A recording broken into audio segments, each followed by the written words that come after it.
We recently covered the launch into space of G-Dragon's music and an image of his iris.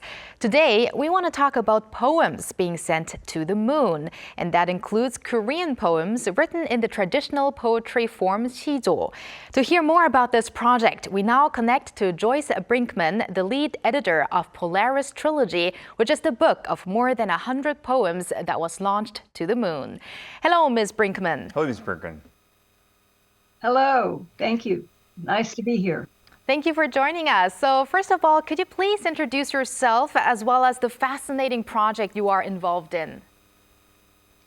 Well, my name is Joyce Brinkman, and I am a poet myself, as well as being executive director of Brick Street Poetry, Inc., which is a not-for-profit in the U.S. that does all sorts of poetry activities and poetry programming.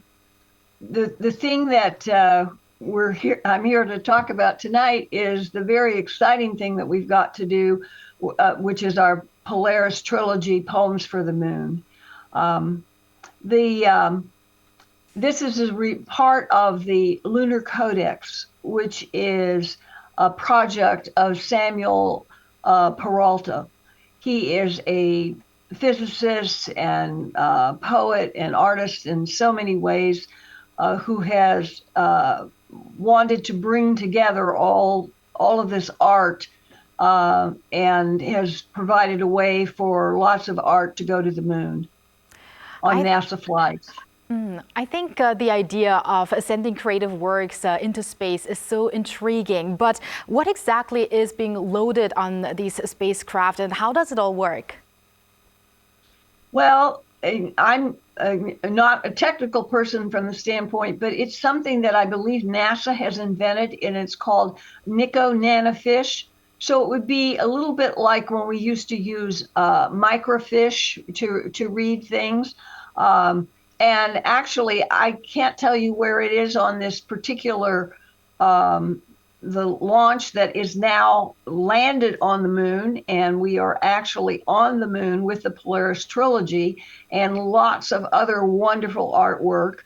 But it is, again, it's a disc, and all of this stuff is digitally on this disc, and it will be possible in the future as astronauts go to the moon to look for water, to do experiments, whatever, when they're there live. It would be possible for those people that go there, the astronauts that go there from lots of different countries, to actually read the work and to listen to the music and to access this off of this disc that has this, I would say, digital ties on this Nico nanofish, which is protected from the radiation of the moon and will be able to last for millions of years. So I believe you mentioned that now we've successfully landed on the moon, and the mission right now is currently underway. And what are the remaining tasks that you're aware of, or what is left that you're aware of? Well, first of all, we took the name of our anthology, our world anthology, which we were fortunate to get poems from every continent on Earth. We took the name of that from the NASA launch that we were going to go on. And it is actually the last launch in this series that NASA is doing with commercial payloads. But again, Samuel Peralta was thinking ahead, as a couple of the very first spacecraft that went didn't quite make it. And so he actually got us on this earlier flight as well. So we still are going to have a flight to the moon that is our original, because we're already packed and loaded for that flight, and we have been. But we also, again, thanks to Samuel, we also got on the Firefly Blue Ghost mission, and it was landing at one of the most friendly, if I can say that, or one of the best places to land on the moon, on the dark side of the moon, and it had a very successful landing. So we are already there, but we will also go on another mission, which was our original mission, our original flight, where we took the name Polaris because that flight was at that point called the Polaris flight. And so we will also be landing on the moon, possibly sometime later this year. Every time something sits on the launch pad a little bit longer, you kind of get pushed back. So we actually published the book on Earth here in 2023, but and we thought we were going to go up that year, but we have gotten pushed back. But now we're really pleased because we're on the moon in one place, and then we will be on another flight and be located on the moon in a different place on the moon. So I look at these as being little museums or libraries. So in this case, I see that we're going to have our Polaris Trilogy in kind of two different libraries in two different towns, if you would, on the moon, two different locations on the moon. We will be our trilogy will be located with all the other wonderful things on the Lunar Codex. Great to see that process. That sounds absolutely fascinating. Now, let's bring things back down to earth for a second and talk about these poems. Now, you did say that they come from several different continents around the world, and what is the criteria for the selection of the poems exactly? As the lead editor of the Polaris Trilogy, what is your main focus when it comes to these poems? Well, first of all, we wanted them to be very representative, and we have them in the book not only in English, because it's not only, only English speaking people are going to the moon or can be part of this. So we have them in lots of different languages in the book.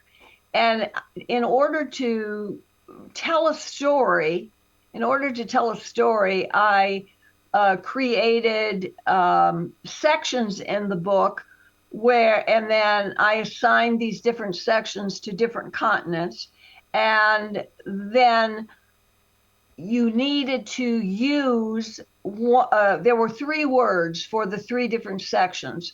So whatever section you were assigned to, your poem had to springboard off of one of those 3 words. Didn't necessarily mean that if you were writing about the moon, it was just about the moon, but the moon would be your springboard to writing your poem. So that was kind of the first criteria.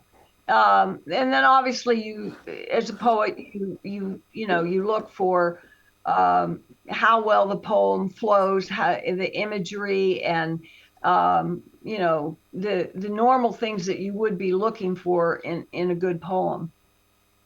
Right, and Ms. Brinkman, you are a poet yourself, and also we actually heard one of those poems, the Sijo by Ms. Lucy Park before. We heard it also on air, how beautiful it sounds. So let's talk a little bit about Sijo. What do you think are the most important aesthetic qualities of Korean Sijo, and what's your view on the Korean sentiment conveyed through this literary art? Well, I'm a big fan of short form anyway. And so I was very pleased. I did not know about Sijo. And so I was very pleased when Lucy introduced me to it. She has done several workshops for us with different groups to help other people learn about Sijo. I've been so busy, I haven't had time to write any myself, but at some point I am definitely going to do that. I think one of the things that I very much admire some of the ancient Korean Sijo for the history that it captures, and so I like it from that standpoint. The other neat thing about it is the compactness of it, and again the wonderful way it makes a turn at the end. It's a very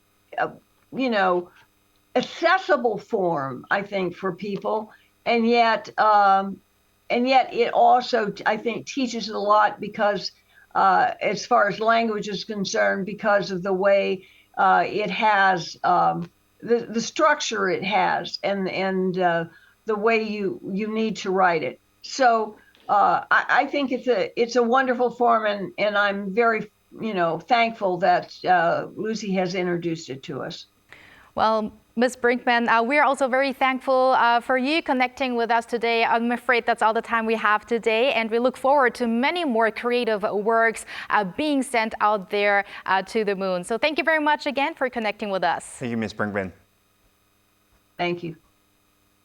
And thank you, Walter, as always. We're going to see you back here soon. See you soon.